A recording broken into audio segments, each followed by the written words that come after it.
الحمد لله والصلاة والسلام على رسول الله وعلى آله وصحبه أجمعين أما بعد اللهم انفعنا بما علمتنا وعلمنا ما ينفعنا وزدنا علما.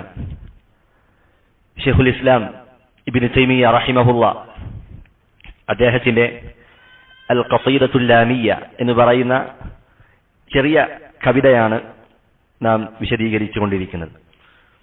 അതിൽ നാം നിർത്തിയത് ഹുബ്ബു സ്വഹാബത്തി കുല്ലിഹിം ലീ മദ്ഹബു വമവദ്ദത്തുൽ ഖുർബാ ബിഹാ അതവസ്സലു വലികുല്ലിഹിം ഖദ്റുൻ അലാ വഫദായിലു ലാകിന്നമ അസ്സിദ്ദീഖു മിൻഹും അഫ്ദലു. ഇതിൽ സ്വഹാബികളുമായി ബന്ധപ്പെട്ട ഭാഗം കഴിഞ്ഞ ക്ലാസ്സിൽ നാം വിശദീകരിക്കുകയുണ്ടായി. ഇതിൽ ഇനി ബാക്കിയുള്ളത് വമവദ്ദത്തുൽ ഖുർബാ, നബി സല്ലല്ലാഹു അലൈഹി വസല്ലമയുടെ കുടുംബം, നബി കുടുംബത്തെ ഇഷ്ടപ്പെടുക, അതിനെക്കുറിച്ചാണ് ഇൻഷാ അല്ലാഹ് ആദ്യമായി പറയുന്നത്. മഹാനായ സഹാബി സയ്യിദ് ഇബ്നു അർഖം റളിയല്ലാഹു അൻഹു അദ്ദേഹം ഉദ്ധരിക്കുന്ന ഹദീസിൽ കാണാം, റസൂലുള്ളാഹി സല്ലല്ലാഹു അലൈഹി വസല്ലമ പറഞ്ഞു, വഅഹ്ലു ബൈതി ഉദക്കിറുകുമുല്ലാഹ ഫീ അഹ്ലി ബൈതി ഉദക്കിറുകുമുല്ലാഹ ഫീ അഹ്ലി ബൈതി ഉദക്കിറുകുമുല്ലാഹ ഫീ അഹ്ലി ബൈതി. റസൂലുള്ളാഹ് 3 തവണ ആവർത്തിച്ച് പറയുകയാണ്, അഹ്ലു ബൈത്തിന്റെ, എന്റെ കുടുംബത്തിന്റെ കാര്യത്തിൽ നിങ്ങൾ അള്ളാഹുവിനെ സൂക്ഷിക്കണം, അത് ഞാൻ നിങ്ങളെ ഓർമ്മിപ്പിക്കുകയാണ്. അത് റസൂലുള്ളാഹ് ആവർത്തിച്ചുകൊണ്ട് പറയുകയാണ്, എന്റെ കുടുംബത്തിന്റെ കാര്യത്തിൽ നിങ്ങൾ അള്ളാഹുവിനെ അനുസരിക്കുക, അള്ളാഹുവിന്റെ കൽപ്പനകൾ അത് സൂക്ഷിക്കുക, അവരെ നിങ്ങൾ ഉപദ്രവിക്കരുത്, ദ്രോഹിക്കരുത് എന്നാണ് റസൂലുള്ളാഹി സ്വല്ലല്ലാഹു അലൈഹി വസല്ലമ പറയുന്നത്. ഈ സന്ദർഭത്തിൽ താബിഈയായ ഹുസൈൻ അദ്ദേഹം ചോദിക്കുന്നു, വമൻ അഹ്ലു ബൈതിഹി, ആരാണ് അഹ്ലു ബൈത്ത്? യാ സയ്യിദു, ഹദീസ് ഉദ്ധരിക്കുന്ന സഹാബിയെ വിളിച്ച് ചോദിക്കുന്നു, അലൈസ നിസാഉഹു മിൻ അഹ്ലി ബൈതിഹി, നബിയുടെ ഭാര്യമാർ അഹ്ലു ബൈത്തിൽപ്പെട്ടവരല്ലേ? അദ്ദേഹം പറഞ്ഞു, നിസാഉഹു മിൻ അഹ്ലി ബൈതിഹി, നബിയുടെ ഭാര്യമാർ നബിയുടെ അഹ്ലു ബൈത്തിൽപ്പെട്ടവരാണ്. വലാകിൻ അഹ്ലു ബൈതിഹി മൻ ഹുരിമ അസ്സദഖത ബഅദഹു, സദഖ സ്വീകരിക്കൽ ഹറാമാക്കപ്പെട്ടവർ അവരാണ് അഹ്ലു ബൈത്തിന്റെ ആളുകൾ. അവർക്ക് സദഖ സ്വീകരിക്കൽ, സക്കാത്തിന്റെ പണം സ്വീകരിക്കൽ അവരുടെ മേൽ നിഷിദ്ധമാണ്. അപ്പോൾ ഈ ഹുസൈൻ അവർ ചോദിക്കുകയാണ്, വമൻഹും, അവരാരാണ്? അദ്ദേഹം പറഞ്ഞു, ഹും ആലു അലിയിൻ വആലു അഖീലിൻ വആലു ജഅഫരിൻ വആലു അബ്ബാസ്, ഇവരൊക്കെയാണ് അഹ്ലു ബൈത്ത് എന്ന് മഹാനായ സഹാബി സയ്യിദ് ഇബ്നു അർഖം റളിയല്ലാഹു അൻഹു പറയുകയാണ്. അപ്പോൾ നബി കുടുംബം, ഈ നബി കുടുംബത്തിൽപ്പെട്ട മുഅ്മിനീങ്ങൾക്ക് ചില പ്രത്യേകതയുണ്ട്. നബി കുടുംബത്തിൽപ്പെട്ട മുഅ്മിനീങ്ങൾക്ക് ചില പ്രത്യേകതയുണ്ട്. അവരോട് നമുക്ക് ചില പ്രത്യേകമായ സ്നേഹവും ഇഷ്ടവുമുണ്ട്. അതിനുള്ള കാരണം 2 എണ്ണമാണ്. ഒന്നാമത്തേത്, അവർ നബിയുടെ കുടുംബക്കാരാണ് എന്നതാണ്. രണ്ടാമത്തേത്, അവർ മുഅ്മിനീങ്ങളാണ്. ഈ 2 നിലക്കും നബി കുടുംബത്തിൽപ്പെട്ട മുഅ്മിനീങ്ങളായ ആളുകൾ, അഹ്ലു ബൈത്തിൽപ്പെട്ട മുഅ്മിനീങ്ങളോട് നമുക്ക് പ്രത്യേകമായ സ്നേഹവും ഇഷ്ടവും ഉണ്ടായിരിക്കണം. എന്നാൽ നബി കുടുംബത്തിൽപ്പെട്ട, നബി കുടുംബത്തിൽ പരമ്പരയിൽപ്പെട്ട, നബിയിൽ വിശ്വസിക്കാത്ത ആളുകളുണ്ട്, കാഫിറുകളായ ആളുകൾ, അവർ അഹ്ലു ബൈത്തിൽ പെടുകയില്ല.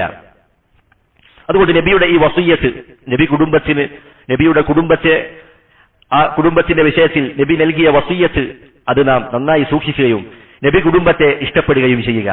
ഇനി കേവലം നബി കുടുംബത്തിലേക്ക് ചേർക്കപ്പെട്ടു എന്നതുകൊണ്ട് മാത്രം ഒരാൾക്ക് പ്രത്യേകിച്ച് ശ്രേഷ്ഠതയൊന്നുമില്ല. മറിച്ച് അവൻ ഈമാനുണ്ടായിരിക്കണം, അവൻ മുഅ്മിനായിരിക്കണം. എങ്കിൽ മാത്രമാണ് അള്ളാഹുവിന്റെ പക്കൽ വിജയിക്കുന്നത്. ഒരാളുടെ കുടുംബ പരമ്പര അത് അള്ളാഹുവിലേക്ക് അയാളെ അടുപ്പിക്കുകയില്ല. മറിച്ച് ഈമാനും അമലു സ്വാലിഹകളും ആണ് ഒരാളെ അള്ളാഹുവിലേക്ക് അടുപ്പിക്കുന്നത്. അതുകൊണ്ട് തന്നെ നബിയുടെ കുടുംബ പരമ്പരയിൽ പെട്ടവരായിരുന്നു അബൂലഹബും അബൂ താലിബും ഒക്കെ. പക്ഷേ കേവലം ആ കുടുംബ പരമ്പരയിൽ പെട്ടു എന്നതുകൊണ്ട് മാത്രം അവർക്ക് അള്ളാഹുവിന്റെ പക്കൽ രക്ഷപ്പെടാനോ അതല്ലെങ്കിൽ അഹ്ലു ബൈത്തിന്റെ ശ്രേഷ്ഠത അവർക്ക് ലഭിക്കുകയോ ചെയ്തില്ല. അതുകൊണ്ട് നബിയുടെ കുടുംബമാവുകയും ആ നബിയിൽ വിശ്വസിക്കുകയും ചെയ്ത മുഅ്മിനീങ്ങളായ ആളുകൾ, അഹ്ലു ബൈത്തിൽപ്പെട്ടവർ, അവരോട് നമുക്ക് ചില ബാധ്യതകളുണ്ട്. അതുകൊണ്ട് തന്നെ ഷെയ്ഖുൽ ഇസ്ലാം ഇബ്നു തൈമിയ്യ റഹിമഹുല്ലാ അദ്ദേഹം പറഞ്ഞതായി കാണാം, വഅബ്അദുൻ നാസി അൻ ഹാദിഹിൽ വസിയ്യതി അർറാഫിള, നബി കുടുംബത്തിന്റെ വിഷയത്തിൽ നിങ്ങൾ സൂക്ഷ്മത പാലിക്കണം, അതിന്റെ വിഷയത്തിൽ നിങ്ങൾ അള്ളാഹുവിനെ അനുസരിക്കണം. നബിയുടെ ഈ വസിയ്യത്തിനോട് അങ്ങേയറ്റം അകന്നവർ അവർ റാഫിളികളാണ്. കാരണം ഫഇന്നഹും യുആദൂന അൽ അബ്ബാസ വദുജിയതഹു, അവർ നബി കുടുംബത്തിൽപ്പെട്ട അബ്ബാസിനെയും അതുപോലെ അദ്ദേഹത്തിന്റെ മക്കളോടും അവർ ശത്രുത വെച്ച് പുലർത്തുന്നുണ്ട്, അതുപോലെ അഹ്ലുബൈത്തിൽപ്പെട്ട മറ്റു ചില ആളുകളോടും എന്ന് അദ്ദേഹം രേഖപ്പെടുത്തിയതായി നമുക്ക് കാണാം. അതുകൊണ്ട് നബി കുടുംബത്തെ നാം ആദരിക്കുകയും സ്നേഹിക്കുകയും ചെയ്യുക. സ്വഹാബത്ത് നബി കുടുംബത്തെ ആദരിച്ച രൂപം നമുക്ക് കാണാൻ കഴിയുന്നതാണ്. നബി സല്ലല്ലാഹു അലൈഹി വസല്ലമയുടെ കാലത്ത് മഴയില്ലാതെ വന്നപ്പോൾ സ്വഹാബികൾ റസൂലിനെ മുൻനിർത്തി റസൂലിനെ തവസ്സുലാക്കി, അഥവാ റസൂലിനോട് അള്ളാഹുവിനോട് മഴയ്ക്ക് വേണ്ടി പ്രാർത്ഥിക്കാൻ ആവശ്യപ്പെടുകയും റസൂൽ അള്ളാഹുവിനോട് മഴയ്ക്ക് വേണ്ടി പ്രാർത്ഥിക്കുകയും അങ്ങനെ അവർക്ക് മഴ ലഭിച്ചു. അങ്ങനെ റസൂലിന്റെ മരണശേഷം മഹാനായ ഉമർ ഇബ്നുൽ ഖത്താബ് റളിയല്ലാഹു അൻഹു അദ്ദേഹത്തിന്റെ കാലശേഷം ക്ഷാമമുണ്ടാവുകയാണ്, വരൾച്ചയുണ്ടാവുകയാണ്. ഈ സന്ദർഭത്തിൽ മഹാനായ ഉമർ റളിയല്ലാഹു അൻഹു അദ്ദേഹം നബിയുടെ പൃഥിവ്യനായ അബ്ബാസ് റളിയല്ലാഹു അൻഹുവിനെ മുൻനിർത്തിക്കൊണ്ട് മഴയ്ക്ക് വേണ്ടി തവസ്സുലാക്കുകയാണ്. അഥവാ നബിയുടെ പൃഥിവ്യനായ അബ്ബാസിനോട് മഴയ്ക്ക് വേണ്ടി പ്രാർത്ഥിക്കാൻ ആവശ്യപ്പെടുകയും അദ്ദേഹത്തെ തവസ്സുലാക്കി അവർ മഴയ്ക്ക് വേണ്ടി തേടുകയും ചെയ്തു. ഈ ഹദീസിൽ അവർ മഴയ്ക്ക് വേണ്ടി തേടുന്നത് എങ്ങനെയാണ്? ഇന്നാ നതവസ്സലു ഇലൈക ബിഅമ്മി നബിയിന, നബിയുടെ പൃഥിവ്യനായ അബ്ബാസിനെ മുൻനിർത്തി ഞങ്ങൾ ഇന്നിലേക്ക് തവസ്സുലാക്കുന്നു എന്നാണ് അവർ പ്രാർത്ഥിച്ചത്. അവർ വലം യഖുൽ ബി അബ്ബാസ്, അബ്ബാസിനെ മുൻനിർത്തി ഞങ്ങൾ ചോദിക്കുന്നു എന്നല്ല പറഞ്ഞത്, മറിച്ച് നബിയുടെ പൃഥിവ്യനെ മുൻനിർത്തിക്കൊണ്ട് ഞങ്ങൾ അള്ളാഹുവെ നിന്നോട് തവസ്സുലാക്കുന്നു എന്നാണ്. ഇതിന്റെ വിശദീകരണത്തിൽ പണ്ഡിതന്മാർ പറഞ്ഞതായി കാണാം, ഇത് നബി കുടുംബത്തോടുള്ള ആദരവായിരുന്നു, അവിടുത്തെ ആ കുടുംബത്തോടുള്ള സ്നേഹവും ബഹുമാനവുമായിരുന്നു എന്ന് ഇതിന്റെ വിശദീകരണത്തിൽ പണ്ഡിതന്മാർ രേഖപ്പെടുത്തിയതായി കാണാം. അതുപോലെ തന്നെ ഉമർ റളിയല്ലാഹു അൻഹുവിന്റെ കാലത്ത് അന്ന് അവിടെ അലി റളിയല്ലാഹു അൻഹു ജീവിച്ചിരിക്കുന്നുണ്ട്. അബ്ബാസ് റളിയല്ലാഹു അൻഹുവിനേക്കാൾ ശ്രേഷ്ഠതയുള്ളത് അലി റളിയല്ലാഹു അൻഹുവിനാണ്. പക്ഷെ ഉമർ റളിയല്ലാഹു അൻഹു അലി റളിയല്ലാഹു അൻഹുവിനെ അല്ല തവസ്സുലാക്കിയത്, മറിച്ച് നബിയുടെ പൃഥിവ്യനായ അബ്ബാസ് റളിയല്ലാഹു അൻഹുവിനെയാണ്. കാരണം നബി കുടുംബത്തോട് ഏറ്റവും അടുത്തത് മഹാനായ അബ്ബാസ് റളിയല്ലാഹു അൻഹു ആയിരുന്നു. അതുകൊണ്ട് നബി കുടുംബത്തെ ആദരിക്കുകയും അവർക്ക് നൽകേണ്ട പദവികൾ വകവെച്ചു കൊടുക്കുകയും ചെയ്തവരാണ് മഹാന്മാരായ സഹാബികൾ. അതുപോലെ തന്നെ ഇമാം ദഹബി അദ്ദേഹത്തിന്റെ സിയറു അഅ്ലാമിൻ നുബല അതിൽ മഹാനായ അബ്ബാസ് റളിയല്ലാഹു അൻഹുവിന്റെ ചരിത്രം വിശദീകരിക്കുമ്പോൾ അവിടെ പറയുന്നതായി കാണാം, അബ്ബാസ് റളിയല്ലാഹു അൻഹു അദ്ദേഹം ഒരിക്കൽ ഇങ്ങനെ നടന്നു പോവുകയാണ്. ആ സന്ദർഭത്തിൽ മഹാനായ ഉമർ, ഉസ്മാൻ റളിയല്ലാഹു അൻഹുമ അവർ രണ്ടുപേരും വാഹനപ്പുറത്തായിരുന്നു. അങ്ങനെ നബിയുടെ പൃഥിവ്യനായ അബ്ബാസിനെ കണ്ടപ്പോൾ അവർ വാഹനപ്പുറത്ത് നിന്ന് ഇറങ്ങുകയാണ്. എന്നിട്ട് അബ്ബാസ് റളിയല്ലാഹു അൻഹു അദ്ദേഹം പോയതിനു ശേഷമാണ് പിന്നീട് അവർ വാഹനത്തിന്റെ പുറത്തേക്ക് കയറിയത്. എന്തുകൊണ്ടായിരുന്നു? ഇജ്ലാലൻ ലിഅമ്മി റസൂലില്ലാഹി സ്വല്ലല്ലാഹു അലൈഹി വസല്ലം, നബിയുടെ പൃഥിവ്യനായ അബ്ബാസ് റളിയല്ലാഹു അൻഹുവിനെ ആദരിക്കുന്നതിന്റെ ബഹുമാനിക്കുന്നതിന്റെ ഭാഗമായി അവർ അപ്രകാരം ചെയ്തതായി ചരിത്ര ഗ്രന്ഥങ്ങളിൽ നമുക്ക് കാണാൻ കഴിയും. അതുകൊണ്ട് നബി കുടുംബത്തിന്റെ വിഷയത്തിൽ അതിരി കവിയാനോ അതുപോലെ അവർക്ക് നൽകേണ്ട സ്ഥാനവും പദവിയും വകവെച്ചു കൊടുക്കാതിരിക്കാനോ നമുക്ക് പറ്റുകയില്ല. ഇതിൽ ഈ നബി കുടുംബത്തിന്റെ വിഷയത്തിൽ പ്രധാനമായും രണ്ട് കക്ഷികളാണ് പിഴച്ചുപോയത്. ഒന്നാമത്തേത് റാഫിദികളായ ആളുകൾ, ഷിയാക്കളിൽപ്പെട്ട റാഫിദികൾ. അവർ നബി കുടുംബത്തിൽപ്പെട്ട ചിലരെ അവർ അങ്ങേയറ്റം അള്ളാഹു നൽകിയ പദവിയേക്കാൾ അവർ ഉയർത്തുകയാണ്.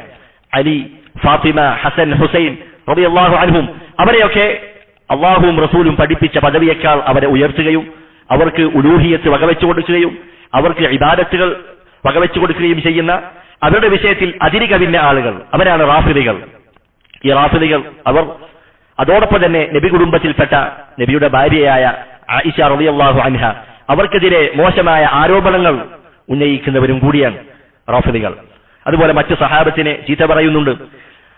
ഇവരാണ് ഒന്നാമത്തെ വിഭാഗം, സഹാബികളുടെ നബി കുടുംബത്തിന്റെ വിഷയത്തിൽ അതിരി കവിഞ്ഞവർ, റാഫിദികൾ. രണ്ടാമത്തെ വിഭാഗമാണ് അന്നവാസിബ്, അഥവാ നബി കുടുംബത്തോടും അലി റളിയല്ലാഹു അൻഹുവിനോടും ശത്രുത വെച്ച് പുലർത്തുന്നവർ. ഇവർ കൂഫയിലുണ്ടായിരുന്ന ചില വിഭാഗമായിരുന്നു. അന്ന് അലി റളിയല്ലാഹു അൻഹുവിന്റെ ആ കാലത്ത് കൂഫയിലുണ്ടായിരുന്ന ചില വിഭാഗമാണ്. അവരിന്ന് ഒരു കക്ഷിയായി, ഒരു സംഘമായി ഇന്ന് ലോകത്ത് നിലനിൽക്കുന്നില്ല. അതുകൊണ്ട് അവർ അലി റളിയല്ലാഹു അൻഹുവിനോടും നബി കുടുംബത്തോടും ശത്രുത വെച്ച് പുലർത്തിയവരാണ്. ഈ രണ്ട് വിഭാഗത്തിന്റെയും മധ്യയാണ് അഹ്ലുസുന്നത്തി വൽ ജമാഅ അവർ നിലകൊള്ളുന്നത്. അഹ്ലുസുന്ന വൽ ജമാഅ അവർ നബി കുടുംബത്തിന് നൽകേണ്ട സ്ഥാനവും പദവിയും അവർക്ക് നൽകേണ്ട ആദരവും ബഹുമാനവും അതൊക്കെ വകവെച്ചു കൊടുക്കുകയും ആ അഹ്ലുബൈത്തിന്റെ ശ്രേഷ്ഠതകൾ, അവരുടെ മഹത്വങ്ങൾ അത് ജനങ്ങൾക്കിടയിൽ പ്രചരിപ്പിക്കുകയും അഹ്ലുബൈത്തിനെതിരെ വരുന്ന ആരോപണങ്ങൾ അതിന് മറുപടി പറയുകയും അതിനെ ചെറുക്കുകയും ചെയ്തവരാണ് അഹ്ലുസുന്ന വൽ ജമാഅ. അതുപോലെ തന്നെ അഹ്ലുസുന്നയുടെ അവരുടെ വിഷയത്തിൽ, അഹ്ലുബൈത്തിന്റെ വിഷയത്തിൽ അതിര് കവിയാത്തവരാണ്. അവർക്ക് ഉലൂഹിയത്ത് വകവെച്ചു കൊടുക്കുന്നില്ല. ആരാധനയുടെ ഇബാദത്തിന്റെ വല്ല അംശവും അവർക്ക് നൽകാൻ പാടില്ല. അഹ്ലുസുന്ന വിശ്വസിക്കുന്നത് നബിമാർക്ക് പുറമെ ഒരാളും ഈ ലോകത്ത് മഅസൂമികളായി മറ്റാരുമില്ല എന്നാണ് അഹ്ലുസുന്നയുടെ വിശ്വാസം. അതുകൊണ്ട് അഹ്ലുബൈത്തിൽപ്പെട്ടവർ അവർ മഅസൂമികളല്ല, അവർക്ക് തെറ്റുപറ്റാം. അതുപോലെ അവരുടെ വാക്കുകൾ അത് ഖുർആനിന്റെയും സുന്നത്തിനേക്കാളും അതുപോലെ ഒരു പ്രമാണമായി സ്വീകരിക്കുക, ഇതൊന്നും അഹ്ലുസുന്ന വൽ ജമാഅ ചെയ്യുന്നില്ല. അഥവാ അവരുടെ വിഷയത്തിൽ അതിര് കവിയുന്നില്ല എന്നർത്ഥം. ഇതാണ് അഹ്ലുസുന്നത്തി വൽ ജമാഅ അഹ്ലുബൈത്തിന്റെ വിഷയത്തിൽ സ്വീകരിച്ചിട്ടുള്ള നിലപാട്. അതുകൊണ്ട് പ്രധാനമായും രണ്ട് കക്ഷികൾ, അവരുടെ പേരുകൾ നമുക്ക് ഓർമ്മ വേണം. ഒന്നാമത്തേത് റാഫിദികൾ, രണ്ടാമത്തേത് നവാസിബുകൾ.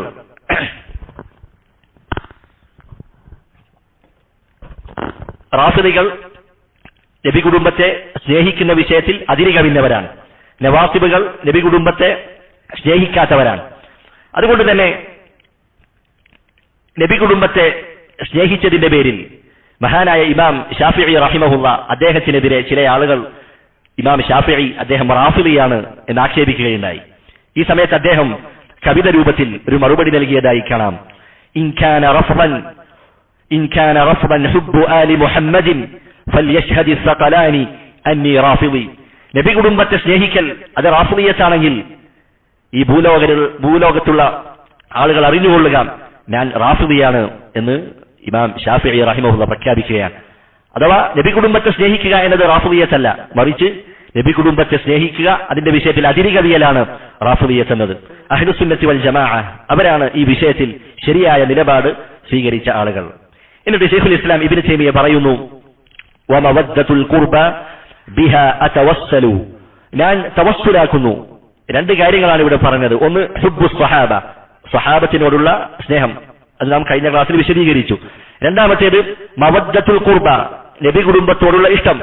ഈ രണ്ട് സൽക്കർമ്മങ്ങളും മുൻനിർത്തി ഞാൻ അള്ളാഹുവിനോട് തവസ്സുലാക്കുന്നു എന്ന് ശൈഖുൽ ഇസ്ലാം ഇബ്നു തൈമിയ്യ റഹിമഹുള്ള പറയുകയാണ്.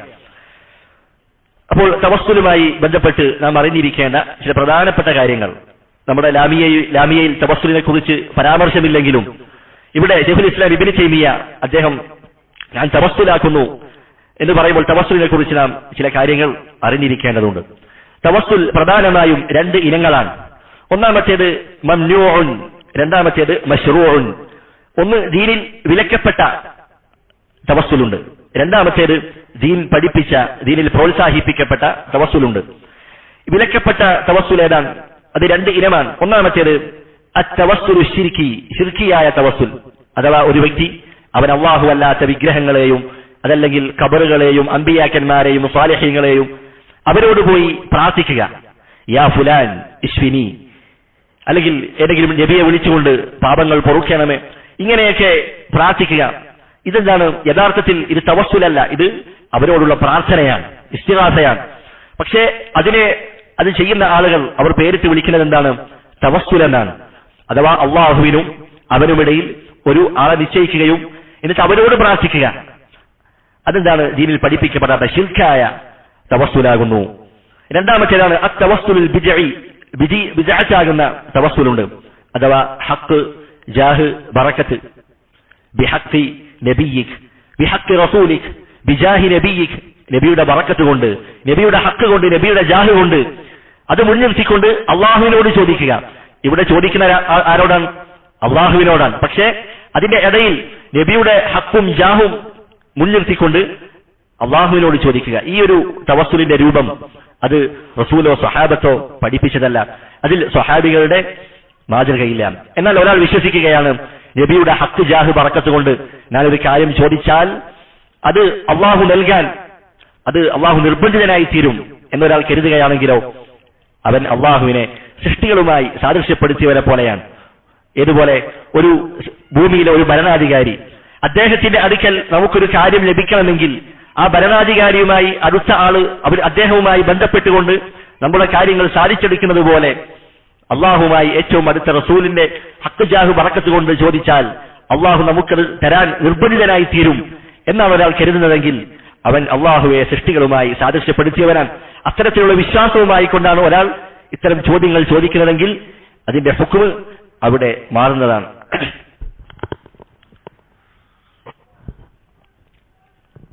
അതുകൊണ്ട് നബിയുടെ ഹക്ക്, നബിയുടെ ജാഹ്, നബിയുടെ ബറക്കത്ത് അതൊക്കെ മുൻനിർത്തിക്കൊണ്ട് അള്ളാഹുവിനോട് ചോദിക്കുക എന്നത് അത് ദീനിൽ പഠിപ്പിക്കപ്പെട്ട കാര്യമല്ല. ഇനി നബിയെ കൊണ്ടുള്ള തവസ്സുൽ അത് 3 രൂപത്തിലാണുള്ളത്. ഒന്നാമത്തേത് നബിയിലുള്ള ഈമാൻ, നമ്മുടെ വിശ്വാസം, നബിയിലുള്ള നമ്മുടെ ഈമാനും നബിയോടുള്ള നമ്മുടെ മഹബ്ബത്തും മുൻനിർത്തിക്കൊണ്ട് ആ ഒരു സൽക്കർമ്മം മുൻനിർത്തിക്കൊണ്ട് നാം അള്ളാഹുവിനോട് ചോദിക്കുക. അള്ളാഹുവെ, നിന്റെ നബിയിൽ വിശ്വസിച്ചവരാണ്, നിന്റെ നബിയെ ഇഷ്ടപ്പെടുന്നവരാണ്. അങ്ങനെ ആ സൽക്കർമ്മം മുൻനിർത്തിക്കൊണ്ട് നമുക്ക് അള്ളാഹുവിനോട് ചോദിക്കാം. അത് നമുക്ക് അനുവദിക്കപ്പെട്ട കാര്യമാണ്. അത് നബിയുടെ ജീവിതകാലത്തും നബിയുടെ മരണശേഷവും നമുക്ക് അനുവദിക്കപ്പെട്ട കാര്യമാണ്. രണ്ടാമത്തേത് നബിയോട് നേരിട്ട് ദുആ ചെയ്യാൻ ആവശ്യപ്പെടുക. അത് നബിയുടെ ജീവിതകാലത്ത് അനുവദിക്കപ്പെട്ടതാണ്. നബിയുടെ മരണശേഷം ഈ ഒരു സമ്പ്രദായം നിലനിൽക്കുന്നില്ല, അത് പാടില്ലാത്ത കാര്യമാണ്. നോക്കൂ, നബിയുടെ കാലത്ത് മഴ ലഭിക്കാതെ വന്നപ്പോൾ നബിയുടെ സദസ്സിൽ വന്ന് നബി ഖുതുബ പറയുമ്പോൾ മഴ ലഭിക്കാതെ പ്രയാസപ്പെടുമ്പോൾ അവർ നബിയോട് മഴയ്ക്ക് വേണ്ടി പ്രാർത്ഥിക്കാൻ ആവശ്യപ്പെടുകയാണ്. നബി പ്രാർത്ഥിക്കുകയാണ്, അവർക്ക് മഴ ലഭിക്കുകയാണ്. അങ്ങനെ നബിയോട് നേരിട്ട് നബിയുടെ സദസ്സിൽ വെച്ച് നബിയോട് ചോദിക്കാം. എന്നാൽ നബിയുടെ മരണശേഷം അത് പാടില്ല. നബിയുടെ മരണശേഷം അവർക്ക് മഴ ലഭിക്കാതെ വന്നപ്പോൾ അവർ എന്താണ് ചെയ്തത്? നബിയുടെ ഖബറിന്റെ അടുക്കൽ പോയി നബിയെ വിളിച്ച് പ്രാർത്ഥിച്ചിരുന്നോ? ഇല്ല. നബിയുടെ ഖബറിന്റെ അടുത്ത് പോയി, സമീപത്ത് പോയി, നബിയെ, താങ്കളുടെ ഉമ്മത്ത് മഴയില്ലാതെ പ്രയാസപ്പെടുകയാണ്, താങ്കൾ മഴയ്ക്ക് വേണ്ടി തേടൂ എന്ന് നബിയോട് അവർ ആവശ്യപ്പെട്ടിട്ടില്ല. ഏതെങ്കിലും ഒരു സഹാബി അങ്ങനെ ചെയ്തതായി സ്വഹീഹായ ഒരു ഹദീസിലും നമുക്ക് കാണുകയില്ല. അല്ലെങ്കിൽ നബിയുടെ ഹക്ക്, ജാഹ്, ബറക്കത്ത് മുൻനിർത്തിക്കൊണ്ട് അവർ തേടിയതായി നമുക്ക് കാണാൻ കഴിയുകയില്ല. മൂന്നാമത്തെ രൂപം ഈ പറയപ്പെട്ട നബിയുടെ ഹക്ക്, ജാഹ്, ബറക്കത്ത് മുൻനിർത്തിക്കൊണ്ട് അള്ളാഹുവിനോട് ചോദിക്കുക. നബിയുടെ സ്ഥാനം, അള്ളാഹുവിന്റെ അടുക്കലുള്ള നബിയുടെ പദവി, അതൊക്കെ മുൻനിർത്തി അള്ളാഹുവിനോട് തേടുന്ന സമ്പ്രദായം അത് സഹാബികളുടെയോ മുൻഗാമികളുടെയോ മാതൃകയില്ലാത്തതാണ്. അത് ദീനിലേക്ക് കടത്തിക്കൂട്ടിയ ബിദ്അത്താണ് എന്ന് നാം മനസ്സിലാക്കുക. അതുകൊണ്ട് നമുക്കും അള്ളാഹുവിനുമിടയിൽ ഒരു മധ്യവർത്തിയുടെ, ഒരു ഇടയാളന്റെ ആവശ്യമില്ല. അങ്ങനെ മധ്യവർത്തികളെ നിശ്ചയിക്കുന്ന ആളുകൾ, ഇടയാളന്മാരെ നിശ്ചയിക്കുന്ന ആളുകൾ, അവർ ഇസ്ലാമിൽ നിന്നും പുറത്തു പോകുന്ന ഗുരുതരമായ ഒരു പാപമാണ് ചെയ്തിരിക്കുന്നത്. ശൈഖുൽ ഇസ്ലാം മുഹമ്മദ് ബിൻ അബ്ദുൽ വഹാബ് റഹിമഹുല്ലാഹ് അദ്ദേഹം പറഞ്ഞതായി കാണാം, മൻ ജഅല ബൈനഹു വബൈനല്ലാഹി വസായിത്. ആരെങ്കിലും അള്ളാഹുവിനും അവനുമിടയിൽ ചില മധ്യവർത്തികളെ, ഇടയാളന്മാരെ നിശ്ചയിക്കുകയാണ്, യദ്ഉഹും, എന്നിട്ട് അവരോട് പ്രാർത്ഥിക്കുകയാണ്, വയസ്അലുഹും അശ്ശഫാഅ, അവരോട് ശഫാഅത്ത് തേടുകയാണ്, വയതവക്കലു അലൈഹിം, അവരിൽ ബരമേൽപ്പിക്കുകയാണ്. അങ്ങനെയാണെങ്കിൽ കഫറ ഇജ്മാഅ, അവൻ കാഫിറാണെന്ന വിഷയത്തിൽ മുസ്ലിം പണ്ഡിത ലോകം ഏകാഭിപ്രായക്കാരാണ്. അതുകൊണ്ട് അള്ളാഹുവിന്റെയും നമുക്കുമിടയിൽ മധ്യവർത്തികൾ നിശ്ചയിക്കുകയും അവരോട് പ്രാർത്ഥിക്കുകയും ചെയ്യുക എന്നത് അത് ദീനിൽ പഠിപ്പിക്കപ്പെട്ട കാര്യമല്ല. അത് ശിർക്കാകുന്ന, ഇസ്ലാമിൽ നിന്ന് പുറത്തു പോകുന്ന കാര്യമാണ് എന്ന് നാം മനസ്സിലാക്കുക.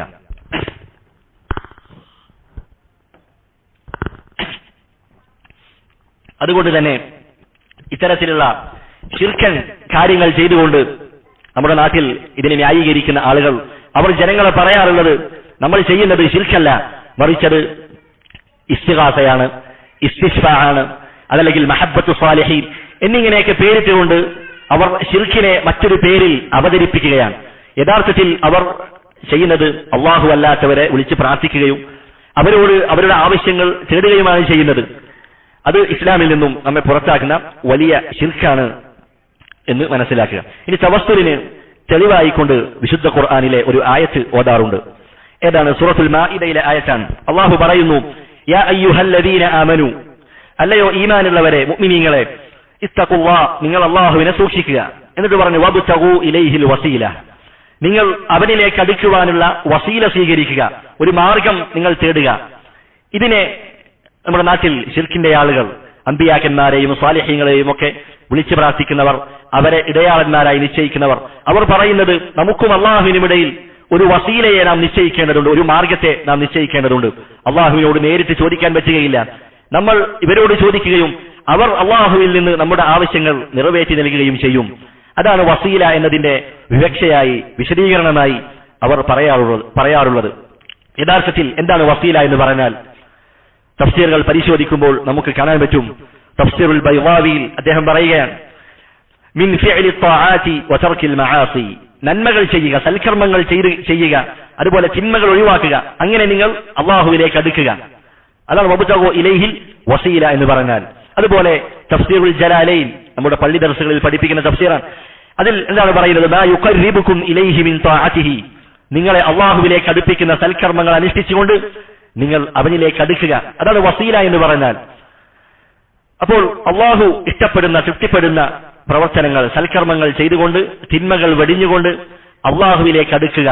അതാണ് അള്ളാഹു സുബ്ഹാനഹു വ തആല ഈ ആയത്തിലൂടെ നമ്മെ പഠിപ്പിക്കുന്നത്. അതല്ലാതെ നമുക്കും അള്ളാഹുവിനുമിടയിൽ ചില ആളുകളെ നിശ്ചയിക്കണം, എന്നിട്ട് അവരോട് നമ്മുടെ ആവശ്യങ്ങൾ ചോദിക്കണം എന്നതല്ല എന്ന് പ്രത്യേകം മനസ്സിലാക്കുക. അതുകൊണ്ട് ഖുർആനിൽ അൽ വസീല എന്ന പദത്തിന്റെ അർത്ഥം എന്താണ്? ഫിഅലു ത്വാആത്ത് വ തർക്കുൽ മആസി, നന്മകൾ ചെയ്യുക തിന്മകൾ ഒഴിവാക്കുക, അതാണ് അതിന്റെ അർത്ഥം. ഇനി റസൂലുള്ളാഹി സ്വല്ലല്ലാഹു അലൈഹി വസല്ലമയുടെ ഹദീസിൽ വസീല എന്ന പദം വന്നിട്ടുണ്ട്. ഉദാഹരണമായി റസൂലുള്ളാഹി പറഞ്ഞു, നിങ്ങൾ ബാങ്ക് വിളിക്കുന്നത് കേട്ടാൽ മുഅദ്ദിൻ എങ്ങനെയാണോ പറയുന്നത് അതുപോലെ നിങ്ങൾ അദ്ദേഹത്തിന് മറുപടി കൊടുക്കണം. പിന്നീട് നിങ്ങൾ എനിക്ക് വേണ്ടി സ്വലാത്ത് ചെല്ലണം. ആരെങ്കിലും എനിക്ക് വേണ്ടി ഒരു സ്വലാത്ത് ചെല്ലിയാൽ അള്ളാഹു അവന് വേണ്ടി 10 സ്വലാത്ത് ചെല്ലുന്നതാണ്. പിന്നീട് റസൂലുള്ളാഹി പറഞ്ഞു, സുമ്മ സലുല്ലാഹ ലിൽ വസീല, പിന്നെ നിങ്ങൾ എനിക്ക് അള്ളാഹുവിനോട് എനിക്ക് വസീല ചോദിക്കണം. ഇവിടെ വസീല എന്ന് പറഞ്ഞാൽ എന്താണ് അർത്ഥം? അത് സ്വർഗത്തിലുള്ള ഒരു പ്രത്യേക പദവിയാണ്. ഫഇന്നഹാ മൻസിലത്തുൻ ഫിൽ ജന്ന, സ്വർഗത്തിലുള്ള ഒരു പ്രത്യേക പദവിയാണ് അൽ വസീല എന്ന് പറഞ്ഞാൽ. അതുകൊണ്ട് റസൂലിന്റെ ഹദീസിൽ വസീല എന്ന പദം വന്നാൽ അതിന്റെ അർത്ഥം അത് സ്വർഗത്തിലുള്ള ഒരു പ്രത്യേക പദവി എന്നാണ് അതുകൊണ്ട് അർത്ഥമാക്കുന്നത്. ഇനി സഹാബികളുടെ വാക്കിൽ വസീല തവസ്സുൽ എന്ന പദം വന്നാൽ അതിന്റെ അർത്ഥം എന്താണ്? മഹാനായ ഉമർ റളിയല്ലാഹു അൻഹു അദ്ദേഹം നബിയുടെ പ്രതിവ്യനായ അബ്ബാസിനെ അദ്ദേഹം തവസ്സുലാക്കുന്ന സന്ദർഭത്തിൽ അവിടെ പറഞ്ഞ വാക്കെന്താണ്? അല്ലാഹുമ്മ ഇന്നാ കുന്നാ നതവസ്സലു ഇലൈക ബിനബിയിന ഫതസ്ഖീന, അല്ലാഹുവേ ഞങ്ങൾ നബിയെ കൊണ്ട് തവസ്സുലാക്കാറുണ്ടായിരുന്നു, അങ്ങനെ ഞങ്ങൾക്ക് മഴ ലഭിക്കാറുണ്ടായിരുന്നു. വ ഇന്നാ നതവസ്സലു ഇലൈക ബിഅമ്മി നബിയിന, ഞങ്ങളിപ്പോൾ നബിയുടെ പ്രതിവ്യനെ അദ്ദേഹത്തെ മുൻനിർത്തിക്കൊണ്ട് തവസ്സുലാക്കുന്നു. ഇവിടെ തവസ്സുൽ എന്നതിന്റെ അർത്ഥം എന്താണ്?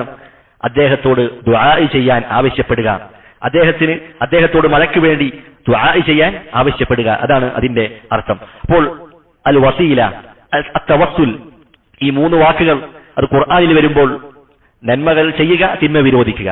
റസൂലിന്റെ വാക്കിൽ വന്നാൽ അത് സ്വർഗത്തിലെ ഒരു പ്രത്യേക പദവി, അതാണ് അതിന്റെ അർത്ഥം. ഇനി സഹാബികളുടെ വാക്കിൽ അൽ വസീല തവസ്സുൽ എന്നൊക്കെ വന്നാൽ അതിന്റെ അർത്ഥം എന്താണ്? നമ്മുടെ ജീവിച്ചിരിക്കുന്ന നമ്മുടെ മുൻപിലുള്ള ഒരാളോട് ദുആ ചെയ്യാൻ ആവശ്യപ്പെടുക എന്നതാണ്. അപ്പൊ ഈ 3 അർത്ഥവും വേർതിരിച്ച് മനസ്സിലാക്കിയാൽ ശിർക്കിന്റെ ആളുകൾ അവരുണ്ടാക്കുന്ന ശുബഹാത്തുകളിൽ നിന്നും നമുക്ക് ഒരു പരിധിവരെ മാറി നിൽക്കാൻ കഴിയും. ഇതാണ് ദീനിൽ വിലക്കപ്പെട്ട തവസ്സുലിന്റെ ഇനങ്ങളാണ് നാം ഇപ്പോൾ സൂചിപ്പിച്ചത്. അപ്പോൾ ബിദ്അത്തായ ശിർക്കായ തവസ്സുൽ അതിനെ നാം എതിർക്കുമ്പോൾ ദീനിൽ പഠിപ്പിക്കപ്പെട്ട ഒരു തവസ്സുലുണ്ട്, അത് നാം പഠിക്കുകയും അത് അറിയുകയും ചെയ്യണം. ദീനിൽ പഠിപ്പിക്കപ്പെട്ട തവസ്സുലിന് പല ഇനങ്ങളുമുണ്ട്.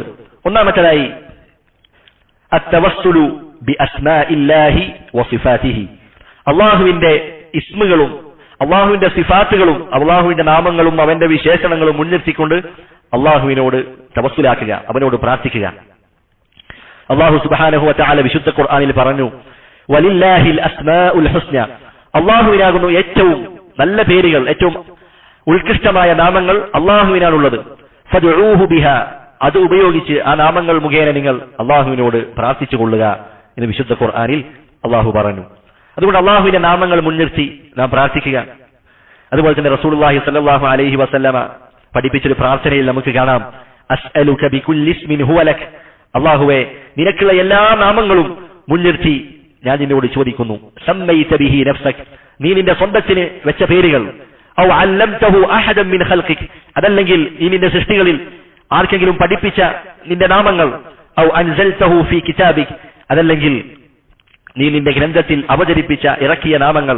അവിസ്തഅ്സർത ബിഹി ഫീ ഇൽമിൽ ഗൈബി ഇൻദക്, അതല്ലെങ്കിൽ നിന്റെ പക്കലുള്ള നിന്റെ അദൃശ്യ ജ്ഞാനത്തിൽ നീ ആർക്കും പഠിപ്പിക്കാതെ ഇൽമുൽ ഗൈബിൽ വെച്ചിട്ടുള്ള നിന്റെ നാമങ്ങളൊക്കെ മുൻനിർത്തിക്കൊണ്ട് ഞാൻ ചോദിക്കുന്നു. അപ്പോൾ അള്ളാഹുവിന്റെ നാമങ്ങൾ മുൻനിർത്തിക്കൊണ്ട് നാം തവസ്സുലാക്കണം. ദുആ ചെയ്യുന്ന സന്ദർഭത്തിൽ അത് മുൻനിർത്തി ചോദിക്കേണ്ടതുണ്ട്. അതുപോലെ തന്നെ അള്ളാഹുവിന്റെ സിഫാത്തുകൾ മുൻനിർത്തി ചോദിക്കുക. ഫാത്തിമ റളിയല്ലാഹു അൻഹയോട് റസൂലുള്ളാഹി സ്വല്ലല്ലാഹു അലൈഹി വസല്ലമ രാവിലെയും വൈകുന്നേരവും ചൊല്ലാൻ കൽപ്പിച്ച ഒരു ദിക്റുണ്ട്. അതെന്താണ്? യാ ഹയ്യു യാ ഖയ്യൂം, برحمتك أستغيث أصلح لي شأني كله ولا تكلني إلى نفسي طرفة عين يا حي എന്നും ജീവിച്ചിരിക്കുന്നവനെ അല്ലാഹുവിന്റെ വിശേഷണമാണ്. യാ ഖയ്യൂം എല്ലാം നിയന്ത്രിക്കുന്നവനെ, ബിറഹ്മതിക അസ്തഗീസ് നിന്റെ റഹ്മത്ത് മുൻനിർത്തിക്കൊണ്ട് ഞാൻ നിന്നോട് സഹായം തേടുന്നു. അസ്ലിഹ് ലീ ശഅനി കുല്ലഹ് എന്റെ എല്ലാ കാര്യങ്ങളും അതെനിക്ക് നീ ഗുണകരമാക്കി തീർക്കണമേ. വലാ തകിൽനി ഇലാ നഫ്സി തർഫത ഐൻ ഒരു കണ്ണിമ വെട്ടുന്ന സമയം പോലും നീ എന്നിലേക്ക് ഏൽപ്പിക്കരുതേ എന്ന് റസൂലുള്ളാഹി സ്വല്ലല്ലാഹു അലൈഹി വസല്ലമ പ്രാർത്ഥിക്കാൻ വേണ്ടി മഹദിയായ ഫാത്തിമ റളിയല്ലാഹു അൻഹയോട് വസിയ്യത്ത് ചെയ്തതായി കാണാം. അതുകൊണ്ട് ഇവിടെ നോക്കൂ, അള്ളാഹുവിന്റെ വിശേഷണങ്ങളാണ് അവിടെ മുൻനിർത്തി ചോദിക്കുന്നത്.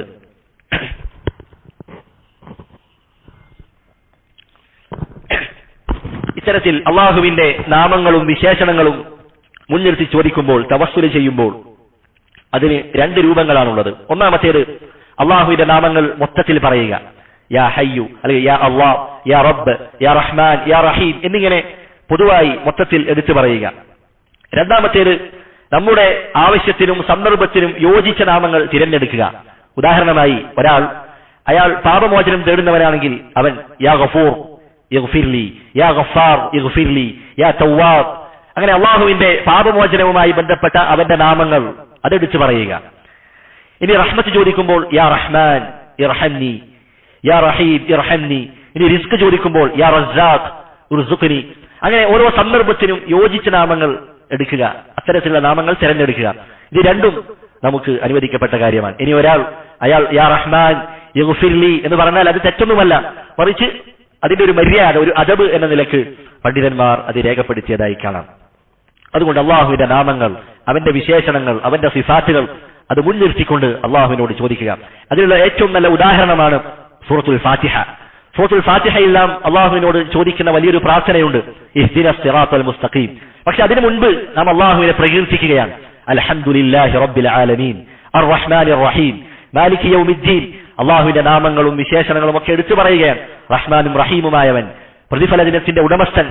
അങ്ങനെ അള്ളാഹുവിനെ റബ്ബുൽ ആലമീൻ, ലോകരുടെ റബ്ബായവൻ, അങ്ങനെയൊക്കെ പറഞ്ഞതിന് ശേഷമാണ് നാം നമ്മുടെ ദുആ അവിടെ നടത്തുന്നത്. അതുകൊണ്ട് ഈ ഒരു അദബ് നമ്മുടെ ജീവിതത്തിലും നാം പ്രാർത്ഥിക്കേണ്ടതുണ്ട്, നാം ശീലിക്കേണ്ടതുണ്ട്. ഇനി അടുത്തതാണ് നമ്മുടെ സൽക്കർമ്മങ്ങൾ, നാം ചെയ്ത സൽക്കർമ്മങ്ങൾ മുൻനിർത്തിക്കൊണ്ട് ചോദിക്കുക. ഇതിന് പല ഇനങ്ങളായി പണ്ഡിതന്മാർ വേർതിരിച്ചതായി കാണാം. ഒന്ന് നമ്മുടെ ഈമാൻ മുൻനിർത്തി ചോദിക്കുക. വിശുദ്ധ ഖുർആനിൽ നമുക്ക് കാണാം, അല്ലദീന യഖൂലൂൻ റബ്ബനാ ഇന്നനാ ആമന്നാ ഫഗ്ഫിർ ലനാ ദുനൂബനാ വഖിനാ അദാബന്നാർ. ഞങ്ങളുടെ റബ്ബേ, ഞങ്ങളിതാ വിശ്വസിച്ചിരിക്കുന്നു. അവിടെ ഈമാൻ മുൻനിർത്തിക്കൊണ്ട് പറയുകയാണ്. എന്താണ് ചോദിക്കുന്നത്? ഫഗ്ഫിർ ലനാ, അതുകൊണ്ട് ഞങ്ങളുടെ പാപങ്ങൾ നീ പുറത്തു തരണമേ. ഫഗ്ഫിർ ലനാ ദുനൂബനാ വഖിനാ അദാബന്നാർ, നരകശിക്ഷയിൽ നിന്ന് ഞങ്ങളെ നീ രക്ഷിക്കുകയും ചെയ്യണമേ. അങ്ങനെ നമ്മുടെ ഈമാൻ മുൻനിർത്തിക്കൊണ്ട് നമുക്ക് അള്ളാഹുവിനോട് ചോദിക്കാം. അതുപോലെ നമ്മുടെ തൗഹീദ്, ലാ ഇലാഹ ഇല്ലല്ലാഹ്, അത് മുൻനിർത്തിക്കൊണ്ട് നമുക്ക് അള്ളാഹുവിനോട് ചോദിക്കാം. മഹാനായ യൂനുസ് അലൈഹിസ്സലാം, അദ്ദേഹം മത്സ്യത്തിന്റെ വയറ്റിൽ അകപ്പെട്ട സന്ദർഭത്തിൽ അദ്ദേഹം പ്രാർത്ഥിച്ച പ്രാർത്ഥന എന്താണ്? ഫനാദാ ഫി ദുലുമാത്. അദ്ദേഹം ആ മത്സ്യത്തിന്റെ ഇരുട്ടറയിൽ വെച്ച് അദ്ദേഹം പ്രാർത്ഥിക്കുകയാണ്, അല്ലാ ഇലാഹ ഇല്ലാ അൻത, അല്ലാഹുവേ നീയല്ലാതെ ആരാധനക്കർഹനായി മറ്റാരുമില്ല. സുബ്ഹാനക്, നീയത്ര പരിശുദ്ധനാണ്. ഇന്നി കുൻതു മിനൽ ളാലിമീൻ, ഞാൻ അക്രമികളുടെ കൂട്ടത്തിൽ പെട്ടുപോയിരിക്കുന്നു. അദ്ദേഹം തൗഹീദ് മുൻനിർത്തിക്കൊണ്ട് അള്ളാഹുവിനോട് പ്രാർത്ഥിച്ചു. ആ സന്ദർഭത്തിൽ അള്ളാഹു എന്താണ് ചെയ്തത്? ഫസ്തജബ്നാ ലഹു, അദ്ദേഹത്തിന്റെ പ്രാർത്ഥനയ്ക്ക് ഉത്തരം കൊടുക്കുകയാണ്. വനജ്ജൈനാഹു മിനൽ ഗം, അദ്ദേഹം അകപ്പെട്ടിട്ടുള്ള ആ പ്രയാസത്തിൽ നിന്ന്, ദുഃഖത്തിൽ നിന്ന് അദ്ദേഹത്തെ അള്ളാഹു രക്ഷപ്പെടുത്തുകയാണ്. എന്നിട്ട് അള്ളാഹു ആയത്ത് അവസാനിപ്പിക്കുന്നു, വകദാലിക നുൻജിൽ മുഅ്മിനീൻ, അപ്രകാരം അള്ളാഹു മുഅ്മിനീങ്ങളെയും രക്ഷപ്പെടുത്തുന്നതാണ്. അതുകൊണ്ട് നമുക്ക് വല്ല പ്രയാസം വരുമ്പോൾ നമ്മുടെ ഈമാൻ മുൻനിർത്തിക്കൊണ്ട്, ലാ ഇലാഹ ഇല്ലല്ലാഹ് മുൻനിർത്തിക്കൊണ്ട് അള്ളാഹുവിനോട് നാം ചോദിക്കുക. സയ്യിദുൽ ഇസ്തിഗ്ഫാർ, അതിന്റെ തുടക്കം എങ്ങനെയാണ്? അല്ലാഹുമ്മ അൻത റബ്ബി ലാ ഇലാഹ ഇല്ലാ അൻത, അല്ലാഹുവേ നീയാണ് എന്റെ റബ്ബ്, നീ അല്ലാതെ ആരാധനക്കർഹനായി ഒരാളുമില്ല. അവിടെ തൗഹീദ് മുൻനിർത്തിയാണ് നാം അള്ളാഹുവിനോട് ചോദിക്കുന്നത്.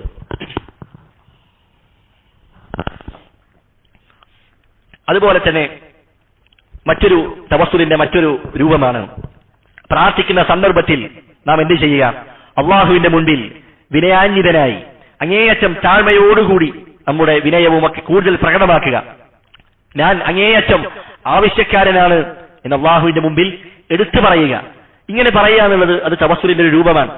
മഹാനായ നൂഹ് അലൈഹിസ്സലാം അദ്ദേഹത്തിന്റെ സംഭവം അള്ളാഹു ഖുർആനിൽ പറയുന്നുണ്ട്. കസ്സബത് ഖബ്ലഹും ഖൗമു നൂഹിൻ, അവർക്ക് മുമ്പ് നൂഹിന്റെ ജനതയും എന്താക്കിയിട്ടുണ്ട്, നിഷേധിച്ചു കളഞ്ഞിട്ടുണ്ട്. ഫകസ്സബു അബ്ദന, അങ്ങനെ അവർ നൂഹ് നബിയെയും നിഷേധിക്കുകയാണ്. അവരെന്താണ് പറഞ്ഞത്? വഖാലു മജ്നൂനുൻ വസ്തുജിർ, അവർ നൂഹ് നബിയെ ഭ്രാന്തൻ എന്ന് പറയുകയും അദ്ദേഹത്തെ വിരട്ടി ഓടിക്കുകയും ചെയ്തു, നൂഹ് നബി അലൈഹിസ്സലാമിനെ. അങ്ങനെ നൂഹ് നബി അള്ളാഹുവിനോട് പ്രാർത്ഥിക്കുന്നു. ഫദഅ റബ്ബഹു, അള്ളാഹുവിനോട് അദ്ദേഹം പ്രാർത്ഥിക്കുകയാണ്. അന്നി മഗ്ലൂബുൻ, അള്ളാഹുവേ ഞാനിതാ പരാജിതനാകുന്നു. ഫൽതസിർ, അതുകൊണ്ട് നീ എനിക്ക് ഒരു സഹായം നൽകണമേ, അവർക്കെതിരെ ഒരു വിജയം നൽകണമേ. ആ സന്ദർഭത്തിൽ അള്ളാഹു അതാ ഫഫതഹ്നാ അബ്വാബസ് സമാഇ ബിമാഇൻ മുൻഹമിർ, ആകാശത്തിന്റെ കവാടങ്ങൾ നാം തുറന്നു കൊടുക്കുകയാണ്. അങ്ങനെ കുത്തിച്ചൊരിയുന്ന വെള്ളം അള്ളാഹു അതിലൂടെ ഇറക്കുകയാണ്. വഫജ്ജർനൽ അർള ഉയൂന, അങ്ങനെ ഭൂമിയിൽ നിന്ന് അള്ളാഹു ഉറവ പൊട്ടിച്ചു, ആകാശത്തിൽ നിന്റെ കവാടങ്ങൾ തുറന്ന് അതിലൂടെ വെള്ളമിറക്കി. അങ്ങനെ അവർക്ക് കഴിയാത്ത വിധം ആ വെള്ളം അവിടെ വരികയും അതുപോലെ അതൊരു വെള്ളപ്പൊക്കമായി മാറുകയും ചെയ്തു. ഇവിടെ നോക്കൂ, മഹാനായ നൂഹ് അലൈഹിസ്സലാം അദ്ദേഹത്തിന്റെ അവസ്ഥകൾ എടുത്തു പറയുകയാണ്. അള്ളാഹുവിലേക്ക് ഞാൻ ആവശ്യക്കാരനാണെന്ന് അള്ളാഹുവിന്റെ മുമ്പിൽ എടുത്തു പറയുകയാണ്. ഇങ്ങനെയൊക്കെ നാം ദുആ ചെയ്താൽ അത് തവസ്സുലിന്റെ ഒരു ഇനമായി, അതിന്റെ ഒരു രൂപമായി പണ്ഡിതന്മാർ പഠിപ്പിക്കുകയാണ്. അതുപോലെ മഹാനായ ആദം നബി അലൈഹിസ്സലാം, ആദമും ഹവ്വ, അവർ സ്വർഗത്തിൽ നിന്ന് ഭൂമിയിലേക്ക് അള്ളാഹു അവരെ പറഞ്ഞയക്കുകയുണ്ടായി. ആ സന്ദർഭത്തിൽ അവർ അവരുടെ തെറ്റുകൾ ഏറ്റെടുത്ത് പറയുകയാണ്. ഖാലാ റബ്ബന വലംനാ അൻഫുസന, അവർ രണ്ടുപേരും പറഞ്ഞു, ഞങ്ങളുടെ റബ്ബേ, ഞങ്ങളോട് തന്നെ ഉൽമ ചെയ്തിരിക്കുന്നു. വഇല്ലം തഗ്ഫിർ ലനാ വതർഹംനാ, നീ ഞങ്ങൾക്ക് പുറത്തു തന്നില്ലെങ്കിൽ, ഞങ്ങളോട് റഹ്മത്ത് കാണിച്ചില്ലെങ്കിൽ, ലനകൂനന്ന മിനൽ ഖാസിരീൻ, ഞങ്ങൾ നഷ്ടക്കാരുടെ കൂട്ടത്തിൽ പെട്ടുപോകും. അങ്ങനെ അള്ളാഹുവിലേക്ക് നാം ആവശ്യക്കാരാണ്. നമ്മുടെ ആവശ്യം അള്ളാഹുവിന്റെ മുമ്പിൽ എടുത്തു പറഞ്ഞുകൊണ്ട് നാം അള്ളാഹുവിനോട് ചോദിക്കുക. അത് തവസ്സുലിന്റെ ഒരു രൂപമാണ്. മഹാനായ മൂസ അലൈഹിസ്സലാം, അദ്ദേഹം മിസ്രിൽ നിന്നും അദ്ദേഹത്തിന്റെ കയ്യബദ്ധത്താൽ ഒരാൾ കൊല്ലപ്പെടുകയുണ്ടായി.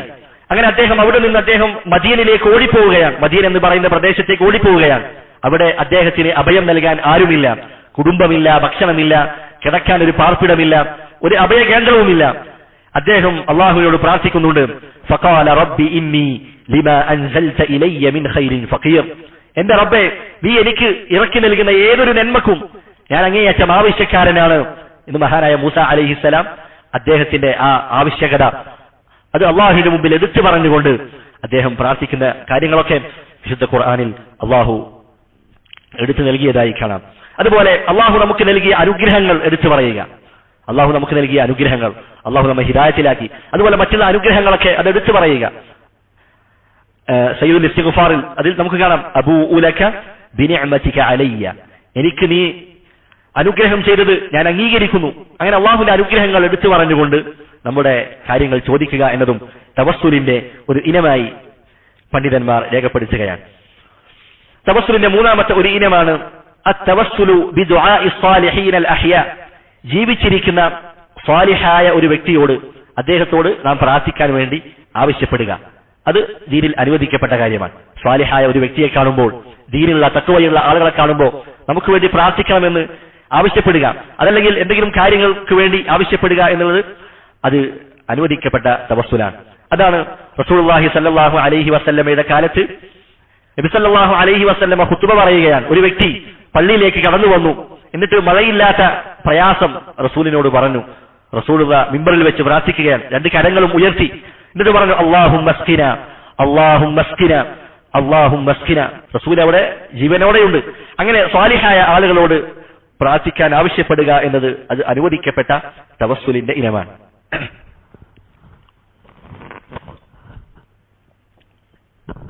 ഇതാണ് തവസ്സുലുമായി നാം അതുമായി ബന്ധപ്പെട്ട് മനസ്സിലാക്കേണ്ട കാര്യങ്ങൾ.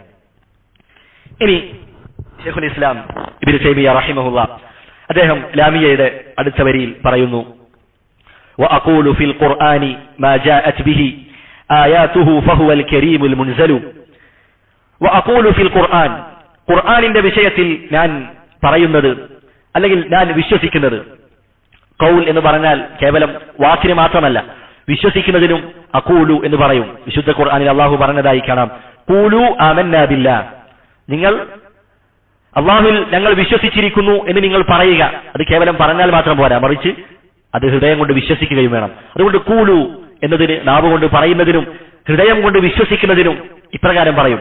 അതുകൊണ്ട് അഖൂലു, ഖുർആനിന്റെ വിഷയത്തിൽ ഞാൻ വിശ്വസിക്കുന്നത്, ഞാൻ പറയുന്നത്, എന്റെ അഭിപ്രായം എന്താണ്, മാ ജാഅത് ബിഹി, ആ ഖുർആനിൽ വന്നിട്ടുള്ള ആയത്തുകൾ, അതിനെക്കുറിച്ചൊക്കെ ഞാൻ വിശ്വസിക്കുന്നതും പറയുന്നതും.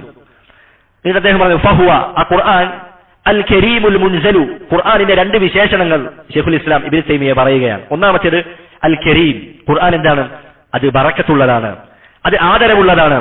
രണ്ടാമത്തേത് അൽ മുൻസലു, അത് അല്ലാഹുവിൽ നിന്ന് ഇറക്കപ്പെട്ടതാണ്.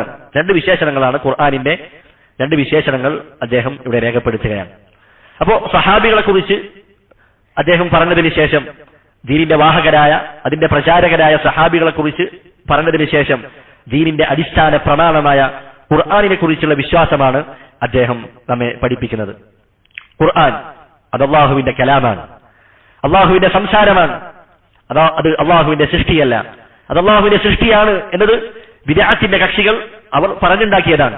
അവർക്കുള്ള മറുപടിയായിക്കൊണ്ടാണ് ഈ വരിയിലൂടെ ശൈഖുൽ ഇസ്ലാം ഇബ്നു തൈമിയ്യ അവർക്കുള്ള മറുപടിയാണ് നൽകുന്നത്. അപ്പോൾ അല്ലാഹുവിന്റെ കലാം അത് അല്ലാഹുവിന്റെ സൃഷ്ടിയാണ് എന്ന വാദം, അത് ആരിൽ നിന്നാണ് അതിന്റെ തുടക്കം? നാം അതിന്റെ ആ സനദ് പരിശോധിക്കുകയാണെങ്കിൽ അത് എത്തിച്ചേരുന്നത് ലബീദ് ഇബ്നുൽ അഅസം അൽ യഹൂദി, യഹൂദിയായ ജൂതനായ ലബീദ് ഇബ്നുൽ അഅസം അദ്ദേഹത്തിലേക്കാണ് എത്തിച്ചേരുന്നത്. അദ്ദേഹത്തിൽ നിന്ന് അദ്ദേഹത്തിന്റെ സഹോദരിയുടെ മകൻ താലൂത്ത് അദ്ദേഹം അത് സ്വീകരിച്ചു. ആ താലൂത്തിൽ നിന്നും അബാൻ ഇബ്നു സമആൻ അദ്ദേഹം അത് സ്വീകരിച്ചു. അബാൻ ഇബ്നു സമആനിൽ നിന്ന് ജഅദ് ഇബ്നു ദിർഹം അദ്ദേഹം ഈ വാദം സ്വീകരിച്ചു. അദ്ദേഹത്തിൽ നിന്ന് ജഹ്മ് ഇബ്നു സഫ്വാൻ, ജഹ്മിയാക്കളുടെ നേതാവായ ജഹ്മ് ഇബ്നു സഫ്വാൻ, ഈ ജഹ്മ് ഇബ്നു സഫ്വാനിൽ നിന്നാണ് വാഖിൽ ഇബ്നു അതാ അൽ മുഅ്തസിലി എന്ന് പറയുന്ന മുഅ്തസിലിയാക്കളിൽപ്പെട്ട പിഴച്ച കക്ഷികളുടെ നേതാവായ വാഖിൽ ഇബ്നു അതാ എന്ന വ്യക്തി ജഹ്മ് ഇബ്നു സഫ്വാനിൽ നിന്നാണ് ഈ പിഴച്ച വാദം സ്വീകരിച്ചിട്ടുള്ളത്. അതുകൊണ്ട് ഇതിന്റെ ഉത്ഭവം അത് യഹൂദിയായ ലബീദ് ഇബ്നുൽ അഅസമിൽ നിന്നാണ് എന്ന് നാം മനസ്സിലാക്കണം. അഹ്ലുസുന്ന വൽ ജമാഅ അവരുടെ വിശ്വാസം എന്താണ്?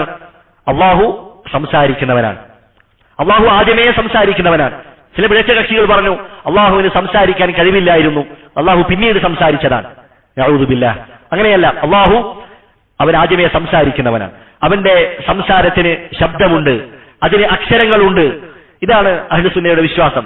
അല്ലാഹു അവനുദ്ദേശിക്കുന്ന രൂപത്തിൽ, അവനുദ്ദേശിക്കുന്ന സമയത്ത്, അവനുദ്ദേശിക്കുന്ന ആളുകളോട് അല്ലാഹു സംസാരിക്കും. അല്ലാഹു ആദം നബിയോട് സംസാരിച്ചിട്ടുണ്ട്, മൂസാ നബി അലൈഹിസ്സലാമിനോട് സംസാരിച്ചിട്ടുണ്ട്, മുഹമ്മദ് നബിയോട് സംസാരിച്ചിട്ടുണ്ട്. ഇനി നാളെ ഖിയാമത്ത് നാളിൽ എല്ലാ സൃഷ്ടികളോടും അല്ലാഹു സംസാരിക്കുന്നതാണ്. അല്ലാഹു സംസാരിക്കും. അല്ലാഹുവിന്റെ വിശേഷണമാണ്, സിഫത്താണ് അല്ലാഹുവിന്റെ സംസാരം എന്നുള്ളത്. ഇതാണ് മുഅ്മിനീങ്ങൾ, ഇതാണ് വിശ്വസിച്ചു പോന്നിരുന്നത്. എന്നാൽ അബ്ബാസികളുടെ കാലഘട്ടത്തിൽ മഹാനായ ഇമാം അഹ്മദ് ബിൻ ഹംബൽ അദ്ദേഹത്തിന്റെ കാലഘട്ടത്തിൽ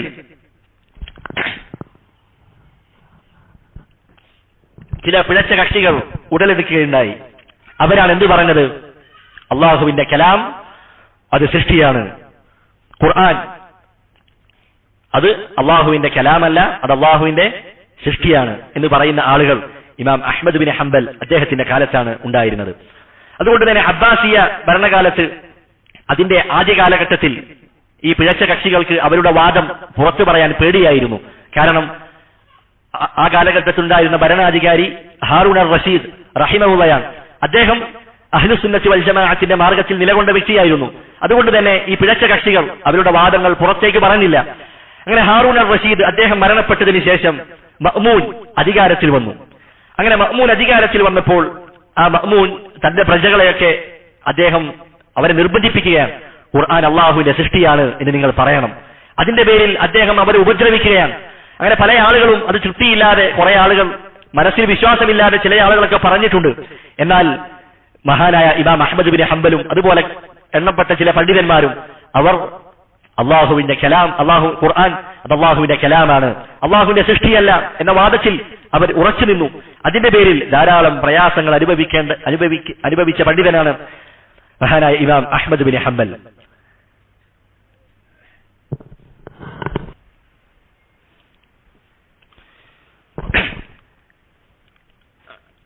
അങ്ങനെ ഹാറൂൻ അർ റഷീദ് റഹിമഹുള്ള അദ്ദേഹത്തിന്റെ ഭരണത്തിന് ശേഷം മഅ്മൂൻ എന്ന വ്യക്തി അധികാരത്തിൽ വന്നു. അദ്ദേഹം ഈ പിഴച്ചവാദം, ഖുർആൻ അള്ളാഹുവിന്റെ സൃഷ്ടിയാണ് എന്ന വാദം തന്റെ പ്രജകൾക്കിടയിൽ അടിച്ചേൽപ്പിച്ചു. അത് പറയണമെന്ന് അവരെ നിർബന്ധിപ്പിച്ചു. അങ്ങനെ മഹാനായ ഇമാം അഹ്മദ് ബിൻ ഹംബൽ അദ്ദേഹം അത് പറഞ്ഞില്ല. അദ്ദേഹം ധീരമായി നിലകൊണ്ടു. അദ്ദേഹം പറഞ്ഞു, അൽ ഖുർആനു കലാമുല്ലാഹ്, ഖുർആൻ അള്ളാഹുവിന്റെ സംസാരമാണ്, ഗൈറു മഖ്ലൂഖ്, അത് അള്ളാഹുവിന്റെ സൃഷ്ടിയല്ല.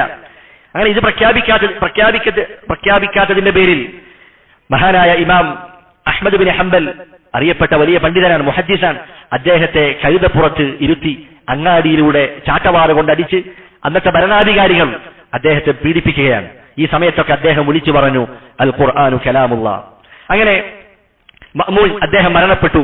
അതിനുശേഷം മുഅ്തസിം എന്ന ഭരണാധികാരി അദ്ദേഹം വന്നു. അദ്ദേഹം ഖാളിയായി ഇബ്നു അബി ദുആദ് എന്ന് പറയുന്ന വ്യക്തിയെ നിശ്ചയിച്ചു.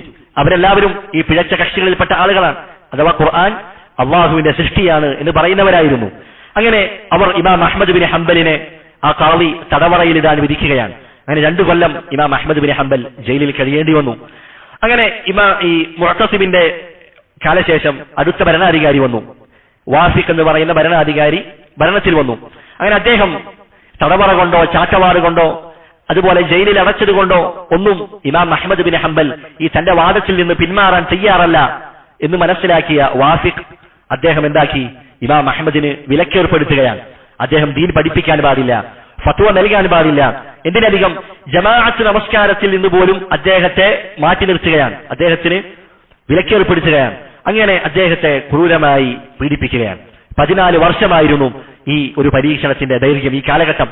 അങ്ങനെ വാസിഖ് എന്ന് പറയുന്ന ആ ഭരണാധികാരിയും മരണപ്പെട്ടു. അതിനുശേഷം മുതവക്കിൽ എന്ന ഭരണാധികാരി അധികാരത്തിൽ വരികയാണ്.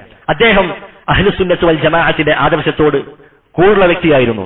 അങ്ങനെ അദ്ദേഹം ഇമാം അഹ്മദ് ബിൻ ഹംബലിനെ ആദരിക്കുകയും ബഹുമാനിക്കുകയും അങ്ങനെ അദ്ദേഹത്തിന് വേണ്ട സഹായങ്ങളൊക്കെ ചെയ്തു കൊടുക്കുകയും ചെയ്തു. അതുകൊണ്ട് അഹ്ലുസുന്നത്തിന്റെ ഇമാമുമാർ അവർ ധാരാളം പീഡനങ്ങൾ അനുഭവിച്ച് കിട്ടിയതാണ് നമുക്ക് ഈ അഖീദ, നമ്മുടെ വിശ്വാസം എന്ന് പറയുന്നത്.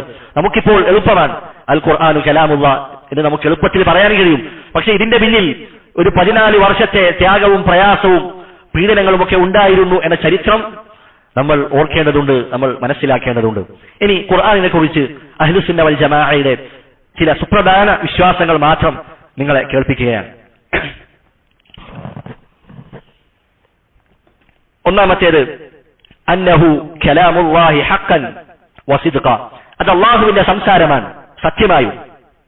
ചില ആളുകൾ പറഞ്ഞു ഖുർആൻ എന്ന് പറയുന്നത് അത് ജിബ്രീൽ അള്ളാഹുവിൽ നിന്ന് കേട്ടു, എന്നിട്ട് ജിബ്രീൽ തന്റെ ഭാഷയിൽ അത് നബിക്ക് അവതരിപ്പിച്ചു കൊടുത്തതാണ് എന്ന് പറയുന്ന പിഴച്ച കക്ഷികളുണ്ട്. അങ്ങനെയല്ല, ഖുർആനിന്റെ ഓരോ വാക്കുകളും അത് അള്ളാഹുവിന്റെ വാക്കുകൾ തന്നെയാണ്. അതിന്റെ അക്ഷരങ്ങളൊക്കെ അതിന്റെ അർത്ഥവും എല്ലാം അള്ളാഹുവിൽ നിന്നുള്ളത് തന്നെയാണ്. ജിബ്രീൽ അലൈഹിസ്സലാം അള്ളാഹുവിൽ നിന്ന് കേൾക്കുകയും അത് മുഹമ്മദ് നബിക്ക് എത്തിച്ചു കൊടുക്കുകയുമാണ് ചെയ്തത്. അതിനുള്ള ഖുർആൻ അള്ളാഹുവിന്റെ കലാമാണെന്നതിന് ധാരാളം തെളിവുകളുണ്ട്. ഒരായത്ത് മാത്രം നിങ്ങളെ കേൾപ്പിക്കാം. അള്ളാഹു പറഞ്ഞു, വഇൻ അഹദും മിനൽ മുശ്രികീന ഇസ്തജാറക, മുശ്രിക്കീങ്ങളിൽപ്പെട്ട വല്ലവരും നിന്റെ അടുക്കൽ അവർ അഭയം തേടി വന്നാൽ ഫഅജിർഹു ഹത്താ യസ്മഅ കലാമല്ലാഹ്, നീ അവർക്ക് അള്ളാഹുവിന്റെ കലാം, അള്ളാഹുവിന്റെ വചനം കേൾക്കുന്നതിന് വേണ്ടി നീ അവർക്ക് അഭയം കൊടുത്തുകൊള്ളുക എന്ന് അള്ളാഹു പറയുകയാണ്. ഇവിടെ ഹത്താ യസ്മഅ കലാമല്ലാഹ്, അള്ളാഹുവിന്റെ കലാം എന്നാണ് അള്ളാഹു സുബ്ഹാനഹു വ തആല വിശേഷിപ്പിച്ചിട്ടുള്ളത്. രണ്ടാമത് നാം വിശ്വസിക്കേണ്ടത് അന്നഹു മുനസ്സലുൻ മിനല്ലാഹ്, അത് അള്ളാഹുവിൽ നിന്ന് ഇറക്കപ്പെട്ടതാണ്. ഖുർആൻ അള്ളാഹുവിൽ നിന്നും ഇറക്കപ്പെട്ട ഗ്രന്ഥമാണ്. ഗൈറു മഖ്ലൂഖ്, അത് സൃഷ്ടിയല്ല. എന്നിട്ട് പറഞ്ഞു ഫമൻ ഖാല ഇന്നഹു മഖ്ലൂഖുൻ ഫഹുവ കാഫിറുൻ ഇജ്മാഅ, ഖുർആൻ അള്ളാഹുവിന്റെ സൃഷ്ടിയാണ് എന്ന് പറയുന്നവൻ അവൻ കാഫിറാണെന്ന വിഷയത്തിൽ മുസ്ലിം പണ്ഡിത ലോകം ഏകാഭിപ്രായക്കാരാണ്. അവർക്ക് ഇജ്മാ ഉള്ള കാര്യമാണ്. അള്ളാഹു വിശുദ്ധ ഖുർആനിൽ ധാരാളം സ്ഥലത്ത് പറഞ്ഞതായി കാണാം, തൻസീലുൽ കിതാബി മിനല്ലാഹിൽ അസീസിൽ ഹകീം, ഈ വേദഗ്രന്ഥം, ഈ കിതാബ് അഥവാ ഖുർആനിന്റെ അവതരണം അത് അസീസും ഹക്കീമുമായ പ്രതാപിയും യുക്തിമാനുമായ അള്ളാഹുവിൽ നിന്നുള്ളതാണ്. അപ്പൊ അള്ളാഹുവിൽ നിന്നാണ് ഖുർആൻ ഇറങ്ങിയിട്ടുള്ളത് എന്നാണ് നാം വിശ്വസിക്കേണ്ടത്. മറ്റൊരായത്തിൽ അള്ളാഹു പറഞ്ഞു, വഇന്നഹു ലതൻസീലു റബ്ബിൽ ആലമീൻ, തീർച്ചയായും ഈ ഖുർആൻ അത് ലോകരക്ഷിതാവായ റബ്ബ് അവതരിപ്പിച്ചത് തന്നെയാണ്, അള്ളാഹുവിൽ നിന്ന് ഇറങ്ങിയതാണിത്. നസല ബിഹി റൂഹുൽ അമീൻ, ജിബ്രീലാണ് ആ ഖുർആനുമായി റസൂലിലേക്ക് ഇറങ്ങിയത്. റൂഹുൽ അമീൻ എന്ന് പറഞ്ഞാൽ ജിബ്രീൽ അലൈഹിസ്സലാം. ജിബ്രീൽ അലൈഹിസ്സലാം റസൂലുള്ളാഹി സ്വല്ലല്ലാഹു അലൈഹി വസല്ലമക്ക് വഹിയായി ഇറക്കി നൽകിയതാണ് ഖുർആൻ. ഖുർആനിന്റെ അവതരണം തുടങ്ങിയത് അത് റമളാനിലായിരുന്നു. അള്ളാഹു പറഞ്ഞു, ഇന്നാ അൻസൽനാഹു ഫീ ലൈലത്തിൽ ഖദർ, ലൈലത്തുൽ ഖദറിലാണ് ഖുർആനിന്റെ അവതരണം അള്ളാഹു ആരംഭിച്ചത്. അതുപോലെ തന്നെ ഇന്നാ അൻസൽനാഹു ഫീ ലൈലത്തിൻ മുബാറക, ഒരു മുബാറക്ക, ഒരു പവിത്രമായ രാത്രിയിലാണ് അള്ളാഹു ഖുർആൻ അവതരിപ്പിച്ചത്. അത് ലൈലത്തുൽ ഖദറിലാണ്. ലൈലത്തുൽ ഖദർ അത് റമളാനിലാണ്. അങ്ങനെ റമളാനിലാണ് അള്ളാഹു സുബ്ഹാനഹു വ തആല ഖുർആൻ അവതരിപ്പിച്ചത്. ഇനി ഖുർആൻ അത് അള്ളാഹുവിന്റെ സൃഷ്ടിയല്ല എന്നതിനുള്ള തെളിവെന്താണ്?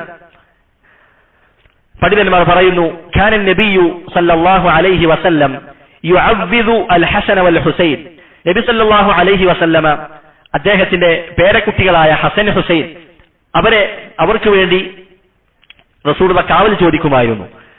എന്നിട്ട് റസൂലുള്ളാഹി അവരോട് പറയും, ഇന്ന അബാകുമ കാന യുഅവ്വിദു ബിഹിമാ ഇസ്മാഈല വ ഇസ്ഹാഖ്.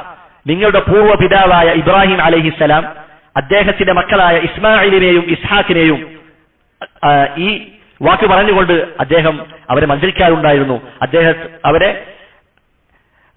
അഭയം തേടാറുണ്ടായിരുന്നു എന്ന് റസൂലുള്ളാഹി സ്വല്ലല്ലാഹു അലൈഹി വസല്ലമ പറയുകയാണ്. എന്നിട്ട് അവിടുന്ന് പറയുന്നു, അഊദു ബികലിമാതില്ലാഹി താമ്മ മിൻ കുല്ലി ശൈത്വാനിൻ വഹാമ്മ വമിൻ കുല്ലി ഐനിൻ ലാമ്മ. ഇവിടെ ശ്രദ്ധിക്കുക, അഊദു ബികലിമാതില്ലാഹി താമ്മ, അല്ലാഹുവിന്റെ സമ്പൂർണമായ വചനങ്ങൾ മുൻനിർത്തിക്കൊണ്ട് ഞാൻ അഭയം ചോദിക്കുന്നു. ഈ ഹദീസ് തെളിവ് പിടിച്ചുകൊണ്ട് ഇമാം അഹ്മദ് ബിൻ ഹംബൽ പറയുന്നു, അള്ളാഹുവിന്റെ കലാം എന്നുള്ളത്, അള്ളാഹുവിന്റെ കലിമത്ത്, അള്ളാഹുവിന്റെ കലാം എന്നത് അത് സൃഷ്ടിയല്ല എന്ന് ഇതിൽ നിന്ന് തെളിവ് കിട്ടും. എങ്ങനെയാണ് അത് ലഭിക്കുക? അഊദു ബികലിമാതില്ലാഹ് എന്നതിൽ നിന്ന് അള്ളാഹുവിന്റെ കലാം അത് അള്ളാഹുവിന്റെ സൃഷ്ടിയല്ല എന്ന് തെളിവ് കിട്ടും. എങ്ങനെയാണ്?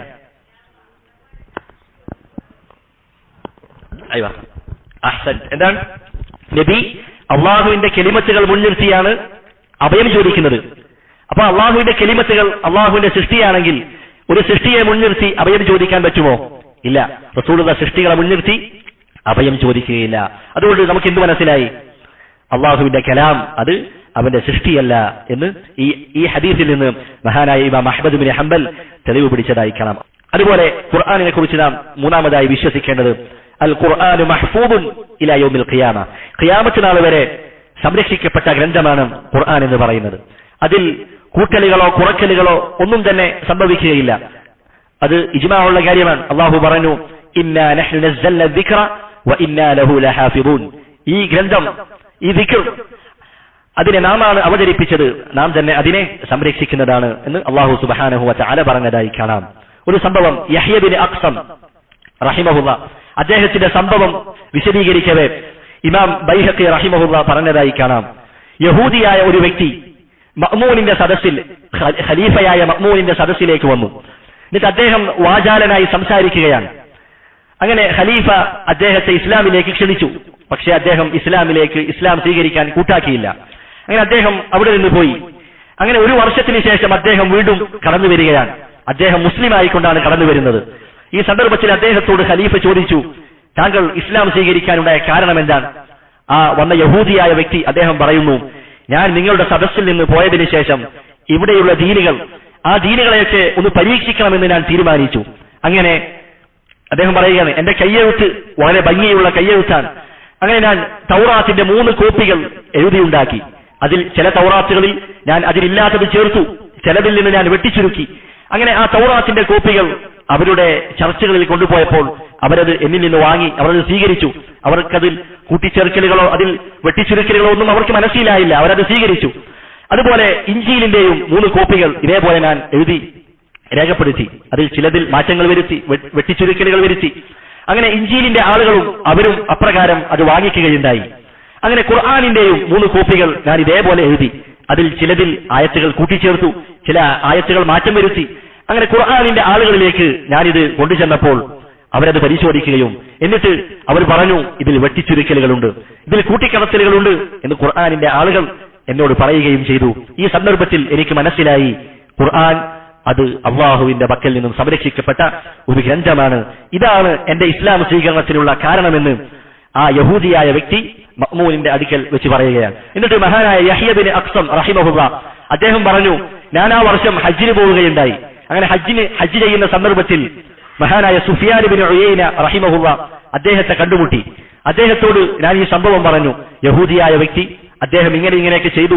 അദ്ദേഹം എന്നിട്ട് അവസാനം ഇസ്ലാം സ്വീകരിച്ച കാര്യം അദ്ദേഹത്തോട് പറഞ്ഞു. ഈ സന്ദർഭത്തിൽ സുഫ്യാൻ ഇബ്നു ഉയൈന പറഞ്ഞു, അദ്ദേഹത്തിന്റെ ആ ചരിത്രം അത് വിശുദ്ധ ഖുർആനിലെ അള്ളാഹുവിന്റെ ഒരു വചനത്തിന്റെ സാക്ഷ്യപ്പെടുത്തലാണ്. ഏതാണത്? അള്ളാഹു തൗറാത്തിനെ കുറിച്ചും ഇഞ്ചീലിനെ കുറിച്ചും അള്ളാഹു പറഞ്ഞു, ബിമസ്തഹ്ഫദൂ മിൻ കിതാബില്ലാഹ്. ആ ഇഞ്ചീലിന്റെയും തൗറാത്തിന്റെയും സംരക്ഷണം അള്ളാഹു അവരെ തന്നെയാണ് ഏൽപ്പിച്ചത്. ആ തൗറാത്തിന്റെ ആളുകളെ, ഇഞ്ചീലിന്റെ ആളുകളെയാണ് അള്ളാഹു ഏൽപ്പിച്ചത്. പക്ഷേ അവരത് മുറപ്രകാരം നിർവഹിച്ചില്ല. അതിൽ പിൽക്കാലത്ത് വന്ന പുരോഹിതന്മാർ അവർക്ക് വേണ്ടത് ചേർത്തു, അവർക്ക് ആവശ്യമില്ലാത്തത് അവരൊഴിവാക്കി, അവരതിന്റെ സംരക്ഷണം ഏറ്റെടുത്തില്ല.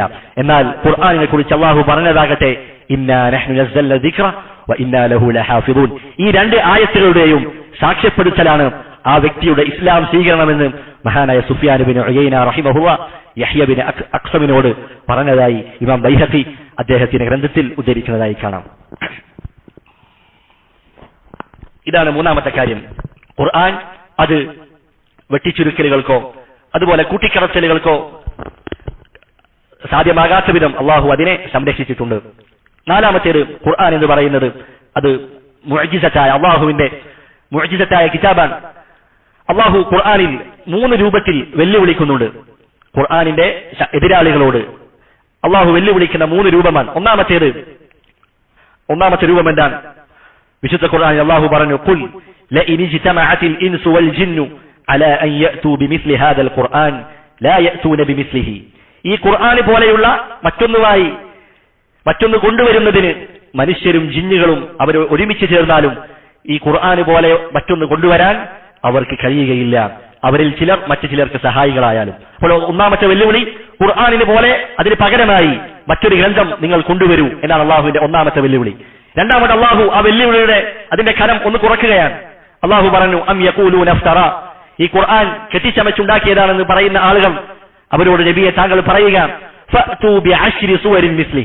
നിങ്ങൾ ഈ ഖുർആനെ പോലെ കൊണ്ടുവരണമെന്നില്ല, ഒരു 10 സൂറത്ത് നിങ്ങൾ കൊണ്ടുവരിക. വദ്ഉ മൻ ഇസ്തതഅതും മിൻ ദൂനില്ലാഹി ഇൻ കുൻതും സാദിഖീൻ. നിങ്ങൾക്ക് അള്ളാഹുവിന് പുറമെ വിളിക്കാൻ കഴിയുന്നവരെയൊക്കെ നിങ്ങൾ വിളിച്ചുകൊള്ളൂ, ഒരു 10 സൂറത്ത് നിങ്ങൾ കൊണ്ടുവരിക. നിങ്ങൾക്കതിന് കഴിയുമോ? അള്ളാഹു വെല്ലുവിളിക്കുകയാണ്. പിന്നീട് വീണ്ടും അള്ളാഹു ആ വെല്ലുവിളിയുടെ കനം ഒന്നുകൂടി കുറയ്ക്കുകയാണ്. അള്ളാഹു പറഞ്ഞു, വഇൻ കുൻതും ഫീ റൈബിൻ മിമ്മാ നസ്സൽനാ അലാ അബ്ദിനാ. മുഹമ്മദ് നബിക്ക് നാം അവതരിപ്പിച്ച കിതാബിൽ സംശയമുള്ളവരാണ് നിങ്ങളെങ്കിൽ ഫഅ്തു ബിസൂറത്തിൻ മിൻ മിസ്ലി. ആ ഖുർആനിൽ നിന്നുള്ള ഒരു സൂറത്ത് നിങ്ങൾ കൊണ്ടുവരൂ. ഖുർആനിലെ ഏറ്റവും ചെറിയ അധ്യായം അത് 3 ആയത്തുകളാണ്. ഒരു വരിയെ ഉണ്ടാവുകയുള്ളൂ. അതുപോലെയുള്ളത് നിങ്ങൾക്ക് കൊണ്ടുവരാൻ കഴിയുമോ? അള്ളാഹു വെല്ലുവിളിക്കുക.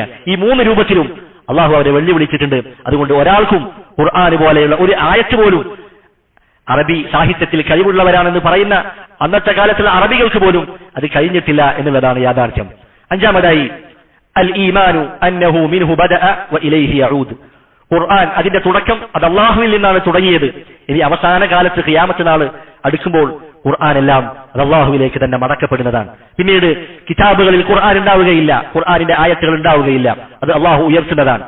ഖുർആൻ പഠിച്ചവരുടെ ഹൃദയത്തിൽ നിന്ന് അള്ളാഹു ഖുർആനിന്റെ വാക്യങ്ങളെ അള്ളാഹു ഉയർത്തുന്നതാണ് എന്ന് റസൂലുള്ളാഹി സ്വല്ലല്ലാഹു അലൈഹി വസല്ലം പഠിപ്പിച്ചതായി കാണാം. ഖുർആൻ ഖിയാമത്ത് നാളിന്റെ അവസാന ഘട്ടത്തിലാണ്.